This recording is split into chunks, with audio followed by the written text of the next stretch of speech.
ትላንት በአፍሪካ ዋንጫ የፍጻሜ ጨዋታ የሆነውን ለማመንም ለመረዳትም እጅግ በጣም ያስቸግራል። እግር ኳስን ለረጅም ጊዜ ለተከታተለ እንዲህ ያለው ድርጊት እንግዳ ይሆንበታል። በእግር ኳስ እንዲህ ይደረጋል እንዴ ብሎም ሊጠይቅ ይችላል። በዚህ ትልቅ አህጉራዊ የፍጻሜ ጨዋታ ሞሮኮ ከሴኔጋል በትላንትናው ጨዋታ ላይ የሴኔጋል ብሔራዊ ቡድን ተጫዋቾች ጨዋታውን አቋርጠው ወደ መልበሻ ቤት ገብተው 17 ደቂቃ አካባቢ ጨዋታው ተቋርጦ እንደገና ፍጹም ቅጣት ምቱ እንዲመታ እስኪወሰን ድረስ አስቸጋሪ ሁኔታዎች ተፈጥረው ነበረ።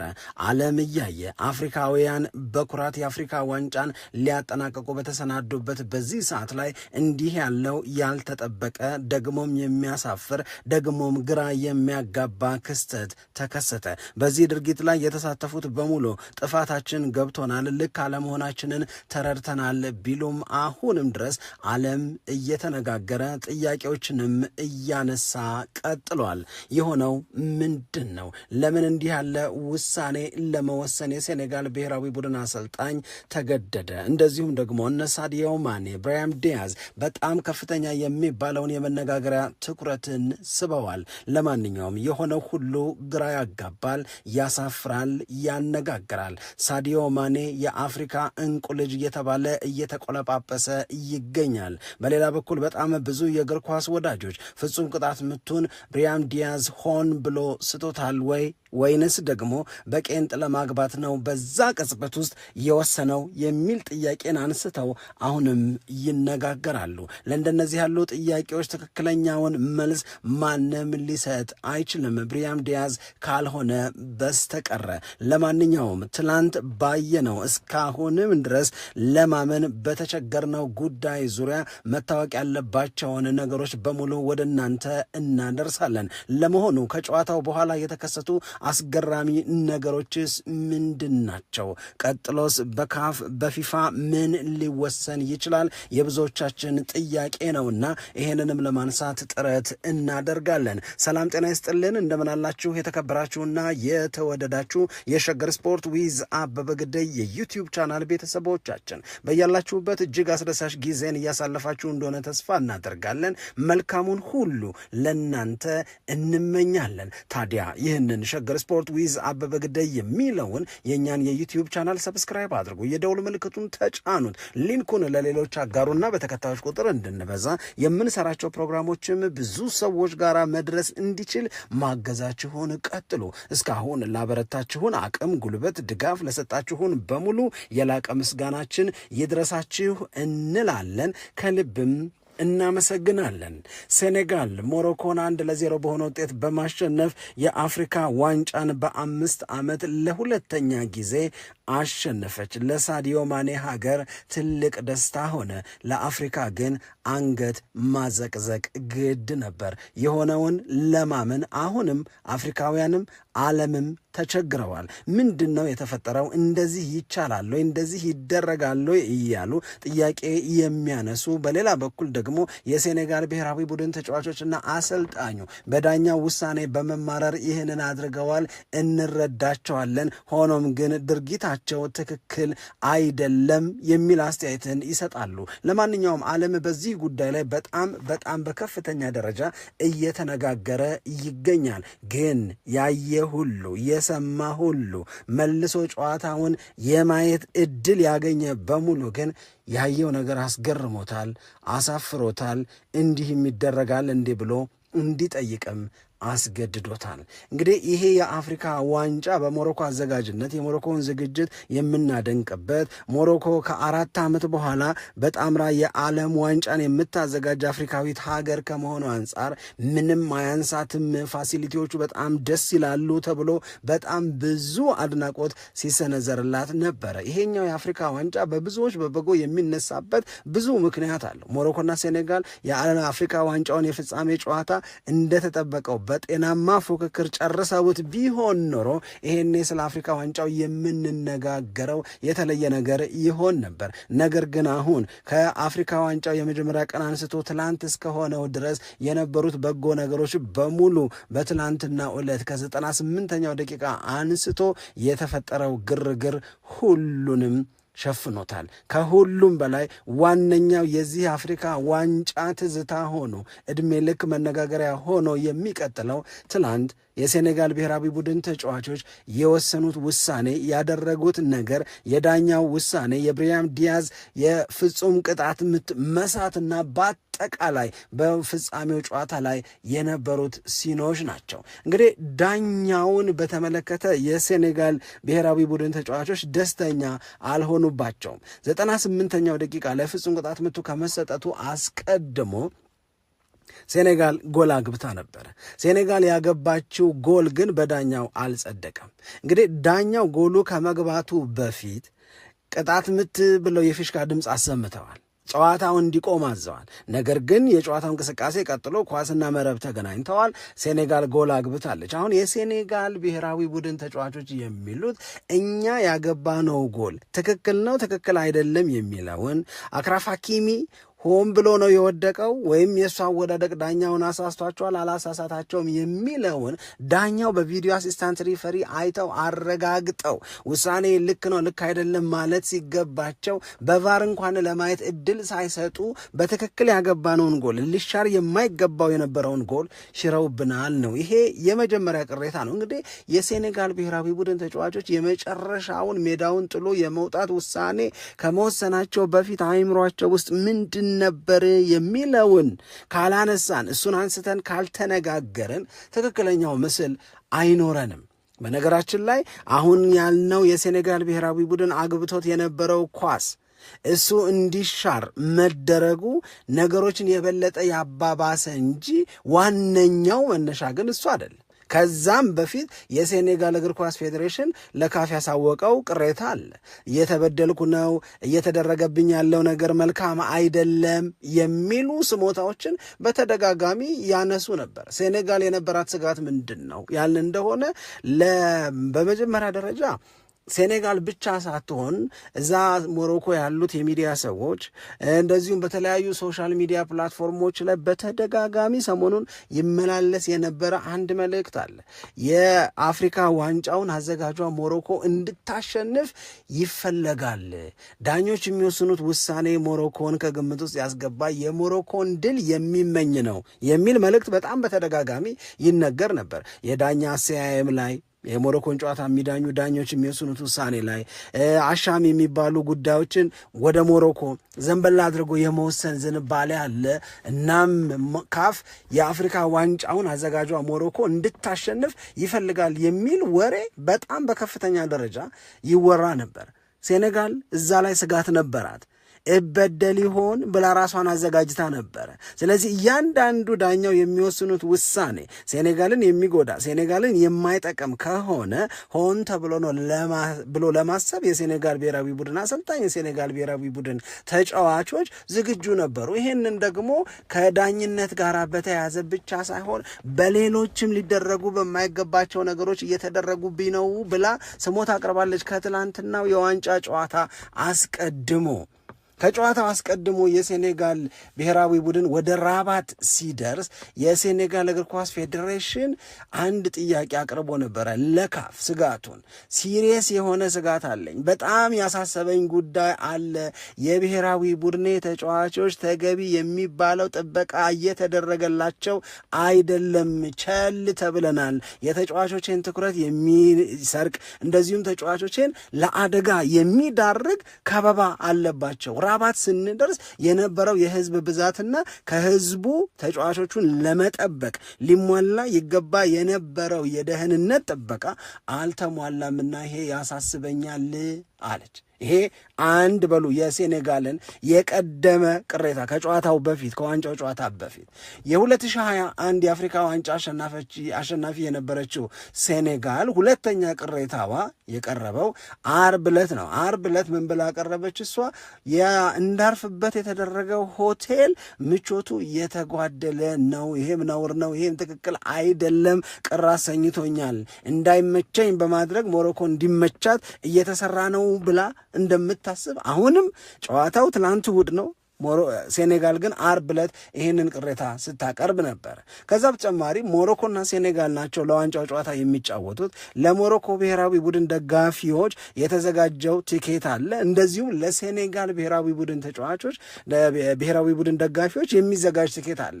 የቲኬት ቁጥር ላይም በድላችሁኛል ብላ ሴኔጋል ቅሬታ አቅርባለች። ስለዚህ ለኔ የተመደበልኝ የትኬት ቁጥርና ሞሮኮን የሚደግፉ የሞሮኮ ዜጎች ያገኙት የትኬት ቁጥር አንድ አይነት አይደለም፣ ይሄም ትክክል አይደለም የሚል ቅሬታን አቅርባለች። ያም ብቻ አይደለም፣ እውነት ለመናገር የሞሮኮ ብሔራዊ ቡድን የሚሰራበትን የልምምድ ስፍራ ለመጠቀም ፈቃድ አላገኘውም የሚል ቅሬታም አቅርበዋል።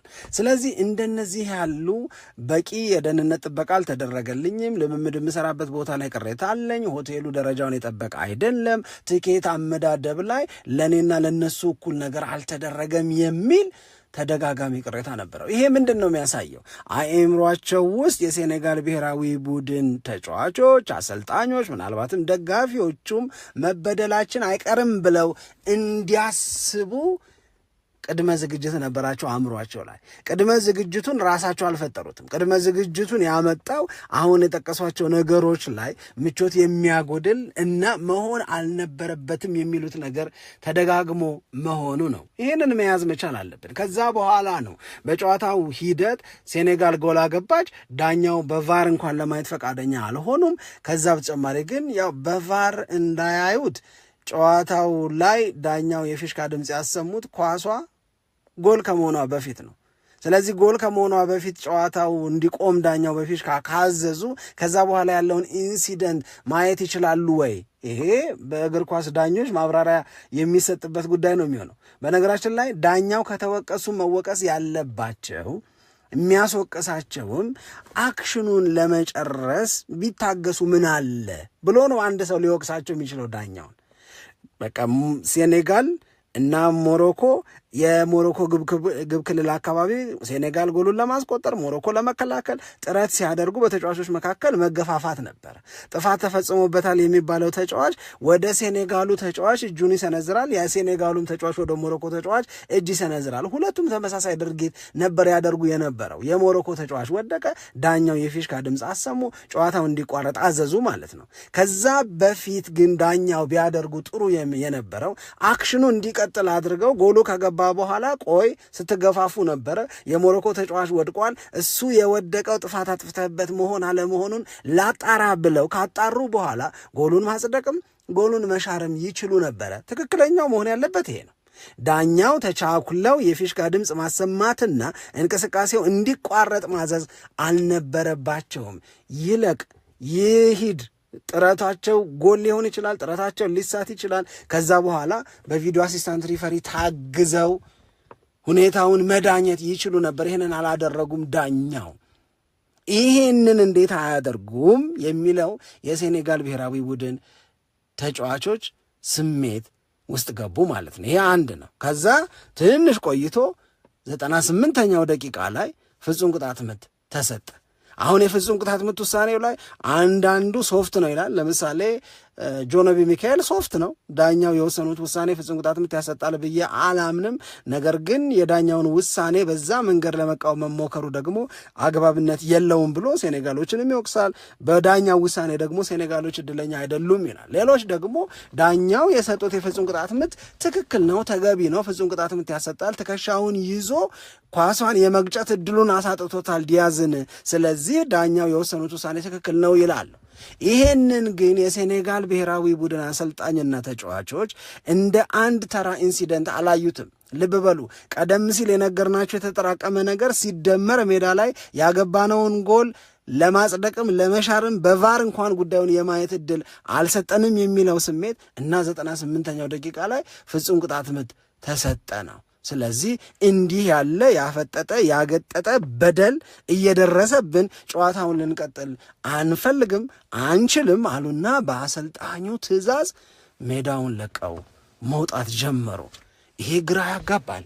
ጨዋታውን በቴሌቪዥን ስናይ ለነበርን፣ ጨዋታውን በስቴዲየም ሲከታተሉ ለነበሩ፣ ጨዋታውን ሲያስተላልፉ የነበሩ ሰዎች በሙሉ እንዲህ ይደረጋል እንዴ ብለው ግራ በመጋባት ስሜት ውስጥ አሳለፉት። ያንን አጋጣሚ ያንን ቅጽበት ማለት ነው 17 ያህል ደቂቃ ትርምስ ሆነ። ተጫዋቾች ወደ መልበሻ ቤት ይገባሉ። የሞሮኮ ብሔራዊ ቡድን ተጫዋቾቹን የሴኔጋሎቹን ሊያግባቡ ይሞክራሉ። አሰልጣኙ በተደጋጋሚ ግቡ ወደ መልበሻ ቤት ይላሉ። እነ ሳዲዮ ማኔ ደግሞ እዛው አካባቢ ቆይተው ነገሮች እንዲረጋጉ ጥረት ያደርጋሉ። አልሃጂ ዲዩፍን ያናግራል። ከዛ በተጨማሪ የቀድሞ የአፍሪካ እግር ኳስ ትልቅ ባለሙያ ናቸው የሚባሉትን ሰዎች ያናግራል ሳዲዮ ማኔ። ይሄ ሁሉ ነገር ሲከናወን 17 ደቂቃ አካባቢ አለፈ። ከዛ በተጨማሪ የሴኔጋል ብሔራዊ ቡድን ደጋፊዎች ደግሞ ተቆጡ። ፍጹም ቅጣት ምቱ የተሰጠው በመበደል ነው ብለው ስላሰቡ እነሱም የማስታወቂያው ቦርድ ላይ የዘለሉ እየገቡ በደጋፊዎችም በኩል ትልቅ ትርምስ ተፈጠረ። ይሄንን ሁሉ ሲን በቀጥታ በቴሌቪዥን ዓለም እያየ ነው። ስለ አፍሪካ ነው፣ ስለ አፍሪካ እግር ኳስ ነው፣ ስለ በትክክል ለማግባት ብሎ የመታው ነው። ይሄንን ማንም ዴፊኒትሊ ሊናገር አይችልም። እኔ የሚመስለኝ እናንተ ከሚመስላችሁ ጋር ሊለያይ ይችላል። እናንተም የሚመስላችሁ እኔን ላያሳምነኝ ይችላል። ራሱ ብራሂም ዲያዝ ወጥቶ ይሄንን ከሐኪሚ ጋር ተነጋግረን በዚህ መንገድ እንምታው ተባብለን እናም እንሳትና ሴኔጋል ወደ ጨዋታው ትመለስ፣ ከዛ በኋላ በሚኖረው በቻልነው መጠን እኛም በቻሉት መጠን እነሱም ለመሸናነፍ እንጫወት ተባብለን ነው ካላለ በስተቀረ ማንም አፉን ሞልቶ ሆን ብሎ ነው ብሎ ማንንም ሊያሳምን አይችልም። ማንም አፉን ሞልቶ ሆን ብሎ አይደለም ብሎ ማሳመንም አይችልም። እንደ መሰለ ልንንቀሳቀስ እንችላለን። ግን ለምሳሌ ሆን ብሎ ነው የሚሉ ሰዎች በጣም በተደጋጋሚ የሚያነሱት ሐሳብ የዚህ ጨዋታ ፋይዳን ለሞሮኮ ብሔራዊ ቡድን ከ50 ዓመት በኋላ የአፍሪካ ዋንጫን የምታሸንፍበት ስለሆነ በፓኔንካማ ሊመታ አይችልም። በጣም ከፍተኛ በሚባል ጥንቃቄ ጠንካራ ምት መጥቶ ጎሉን አስቆጥሮ ሀገሩን ሻምፒዮን ያደርጋል እንጂ እንዴት እንደዚህ አይነት አመታትን ለመምታት በዛ ቅጽበት ውስጥ ይወስናል? ሆን ብሎ ነው ይላል። ሆን ብሎ ነው የሚሉ ሰዎች የሚያነሱት ሁለተኛ ማሳያ ምንድን ነው? ሴኔጋል ያንን ሁሉ ብጥበጣ ከበጠበጠች በኋላ ሜዳ ጥላ ከወጣች በኋላ ሪጎሬው ሲሳት እንዴት ሰለብሬት አታደርግም? ሪጎሬው እንደሚሳት ቀድሞ ተነግሯት ነው እንጂ ብለው ደግሞ ክርክር የሚያነሱ ሰዎች አሉ። ሌሎች ደግሞ የለም ሆን ብሎማ እንዴት ሊሆን ይችላል? በአንድ በኩል ለሀገሩ ብሔራዊ ቡድን ምን ማለት እንደሆነ፣ በሌላ በኩል በዚህ የአፍሪካ ዋንጫ ራሱ ብራሂም ዲያዝ አፍሪካ ዋንጫው 5 ጎል አስቆጥሮ በጣም ምርጥ ጊዜን ያሳለፈ ተጫዋች ነው። ከምንም በላይ ግን ሪጎሬውን ከሳተ በኋላ ተቀይሮ ከወጣ በኋላ በካሜራ ሲያሳዩን አይኑን ባቅርሮ ይታያል። ሆን ብሎ የሳተ ሰው እንደዛ አይነት ስሜት ውስጥ ይገባል ወይ እያሉ ደግሞ አውቆ አይደለም ብለው ደግሞ ሐሳብ የሚያነሱ ሰዎች አሉ። የሞሮኮ ብሔራዊ ቡድን አሰልጣኝ በዚህ መንገድ ሪጎሬውን ለመምታት የወሰነው አስቦበት ይመስለኛል ነው የሚሉት። ይሄንን ወስኗል፣ ይሄንን አድርጎታል፣ የሆነውን መቀበል ብቻ ነው ይላሉ። ሰዎች ይከራከራሉ። የእውነት ለመናገር ከመከራከር ውጪ የተለየ ነገር መደምደሚያ ላይ ለመድረስ የሚያበቃ ራሱ ሰውየው ካልተናገረ በስተቀር እድል የላቸውም። በመነጋገር ነው የምንቀጥለው። ለዚህ ነው ይሄ አፍሪካ ዋንጫ ረጅም ጊዜ ምናልባትም ዕድሜ ልካችንን በዚህ የትናንትናው ግርግር የምናስታውሰው የአፍሪካ ዋንጫ መሆኑ አይቀርም የምንለው። በነገራችን ላይ የሞሮኮ እግር ኳስ ፌዴሬሽን በይፋ ለፊፋ ቅሬታውን አቅርቧል፣ ሴኔጋል ላይ እርምጃ እንዲወሰድ። አሁን ካፍም ፊፋም ሴኔጋል ላይ የሆነ እርምጃ መውሰዳቸው አይቀርም። ምንድን ነው የሚወስኑት ውሳኔ? እሱን ጠብቀን ማየት ነው። ነገር ግን የሆነው ነገር ለአፍሪካ ደስ አይልም። የሆነው ነገር ለእግር ኳስ ደስ አይልም። ራሳችንን እነሱ ቦታ ሆነን ምናምን እናስብ ምናምን የሚለውን ሐሳብ ለመውሰድ በጣም ያስቸግራል። የእውነት ለመናገር ግን ደግሞ እንደ አንድ አፍሪካዊ እንዲህ ባለው ኢንሲደንት እንዲህ ባለው ክስተት ስማችን ባይነሳ እንዴት ደስ ይል እንደነበረ ደግሞ እንደገና ሳዲዮ ማኔን ስናስብ ደግሞ እንጽናናለን። ሳዲዮ ማኔ የእውነት ለመናገር የአፍሪካ እንቁ ልጅ ነው። ትላንትና በጎብዝናው ከሠራው ታሪክ በላይ የአፍሪካን እግር ኳስ የአፍሪካውያንን ስሜት በተወሰነ ደረጃ የክብር ነገር እንዲሰማን ያደረገው ሳዲዮ ማኔ ነው። አፍሪካ ዘላለሟን በኩራት የምታነሳው ስም ሳዲዮ ማኔ። አልበቃንም። በዚህ ጉዳይ ላይ በዝርዝር በነገም ፕሮግራማችን ላይ የምንነጋገራቸው ነገሮች ይኖራሉ። ምን ተሰማችሁ? እስኪ ስሜቶቻችሁን ጻፉልን። በዓል እንዴት ነበር? በድጋሚ እንኳን ለብርሃነ ጥምቀቱ አደረሳችሁ እያልን ለመላው ክርስትና እምነት ተከታዮች መልካም ምኞታችንን እንገልጻለን። በድጋሚ መልካም የበዓል ጊዜ ይሆንላችሁ። ሰላም ለእናንተ ይሁን። ኢትዮጵያ ለዘለዓለም ትኖር።